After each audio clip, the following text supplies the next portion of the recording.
It's Monday with the mayor once again, and we've got Terry Seitz to tell us about more development. Well, Bradford, I think since we last talked at our council meeting this past September, we received some wonderful news from Miller Valentine, the developer of Jofco Lofts Phase 1. And that is the 67-unit workforce housing complex in the former Jasper Office Furniture Company building.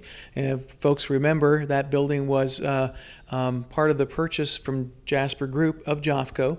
And Jasper Group decided to sell that older plant on 13th Street to Cash Wagner, a young engineering firm and surveying firm, and they built office space inside it. And they've subsequently worked to develop with another partner called Miller Valentine, Jofco Lofts 1. Miller Valentine came into town with our Jasper Downtown Riverfront Master Plan looking around.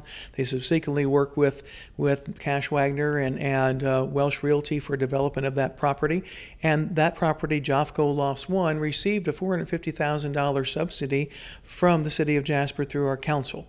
At the meeting this previous time, we approved the abatement schedule for that, and that's done. And then subsequently, Pete Swiggerott with Miller Valentine announced 2 more phases. A phase 2, roughly 40 more apartments to finish out the Jofco building, and what's called Vine Street Lofts. The ability they've entered into an option on the former Jasper Wood Products, now known as the Monster Recycling Building, and they would like to do senior housing in that, using part of that structure.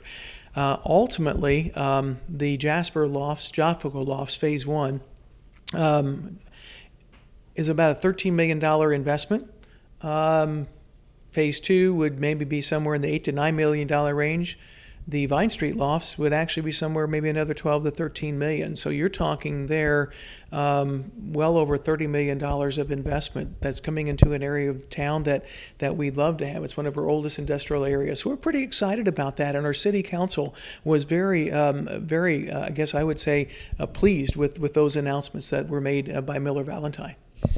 Let's focus a little bit on the, Monster Recycling, wood products building. Senior housing, Jasper's got a couple of those, but now another viable option. Well, this one is something for us to learn more about, Bradford. You know, how they would approach. Miller Valentine does go after state tax credits.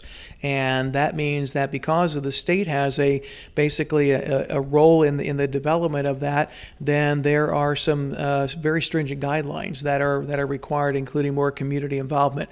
But we will see how that plays out. Certainly, it's not the point of having a direct plan for that yet. We expect the contracts to be bid sometime, or the transaction to get started on the phase 1 of the lofts this fall. So I'm waiting to see how that sounds. But I think the good news is we had a building that literally was in the county's hands due to property tax liens and bankruptcy, and ultimately was sold for a song and has struggled to become a viable operation since.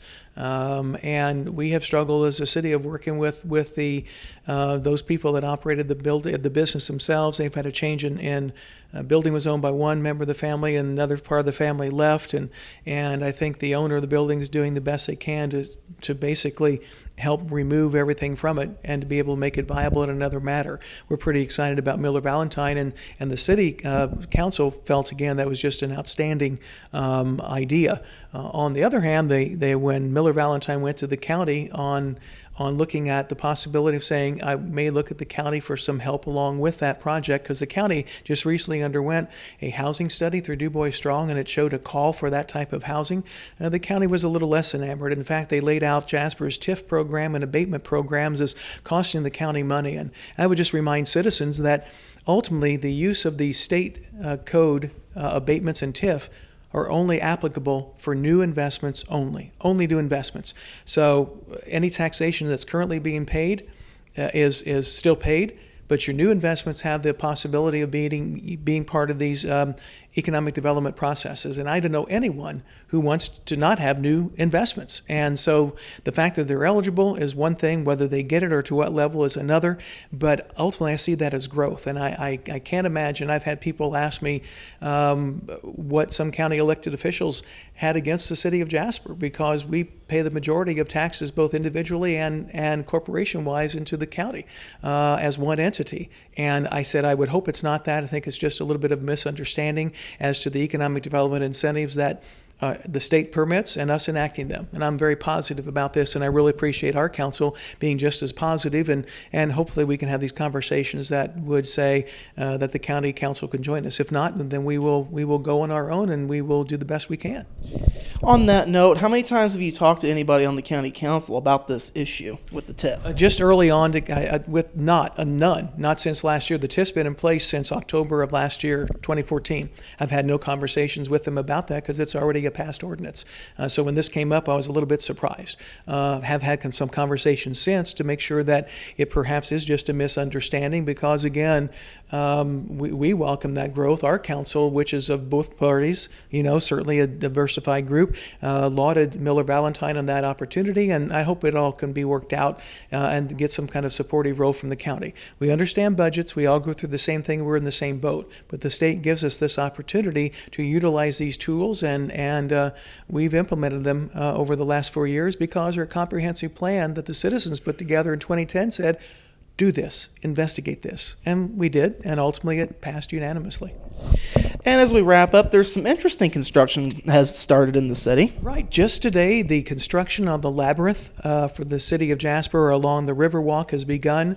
It's been a long time coming, too. This Labyrinth is not involving city funds. I think we may have $500 into it for some permitting, but ultimately it's because of the Jasper Desk Foundation. When Jasper Desk was also purchased by Jofco Group, their foundation was dissolved, and they made a contribution that's in their backyard, literally. We appreciate that. There's also been some monies from the DuBois County Community Foundation and the Office of Community and Rural Affairs. So ultimately, it's about a $70,000 to $75,000 project with virtually no tax dollars involved, and it'll be a nice asset. Essentially, a labyrinth is a prayer path or a path of solitude, and the work is starting today around the development of that along the Riverwalk. It's on the east end of the parking lot off 4th Street, and then we actually will have paver art. We have companies that actually make labyrinths. They'll be shipping that to Jasper very soon, and then it will be installed, and I'd say it will come together this fall.